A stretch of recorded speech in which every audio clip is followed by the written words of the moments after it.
Okay, in this video we're going to go over the 7.1 material for the Ryken Geometry Final. So we're going to use the same Chapter 7 formulas that we have used, and this should be the most familiar topic because we have done so much of this lately.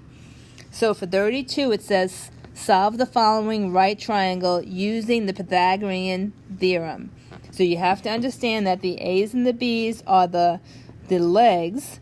This is a right triangle, and so you would say 15 squared plus 20 squared equals x squared. Okay, so then what you're going to do is, in your calculator, you're going to say 15 squared, and 15 squared is 225 plus 20 squared is 400. That has to equal x squared. So this is going to be 625 equals x squared. Take the square root, take the square root. Second square root of 625 equals 25. So 25 equals x. So x equals 25.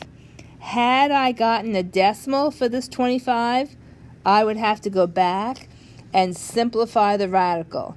So when simplifying of radicals comes up, in this review, I will go over it. But know that if you take the square root of a number and you get a whole number, that means it has no decimal, then that was a perfect square and you're not worrying about simplifying things.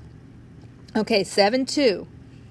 7.2 says, tell whether the triangle with the sides of the given length is acute, right, or obtuse. So, these are the three formulas you're going to use. So remember what we know about this. Let me change my color so that it's more obvious what I'm working with. So you're going to take the two smaller sides. In this situation, 8 and 14. So 8 squared plus 14 squared. Put a question mark because I'm not sure how these relationships are going to go. And that is followed by the largest side, which is 17. Where did this come from? This came from a squared plus b squared, and this is c squared. Okay, so let's do the math. So I'm going to pull this over here. 8 squared is 64 plus 14 squared is 196. 17 squared is 289. I'm going to keep my question mark in between. Add 64 and 196. And I'm going to get 260 and 289. Which one is smaller? The 260. So look, the 260 is smaller. That points to the B. The B tells me that I am pointing towards an obtuse relationship.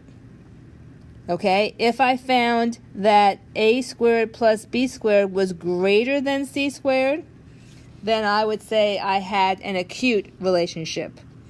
But since a squared plus b squared is less than c squared, I know that this particular triangle is obtuse. Okay, this completes the video for 7.1 and 7.2.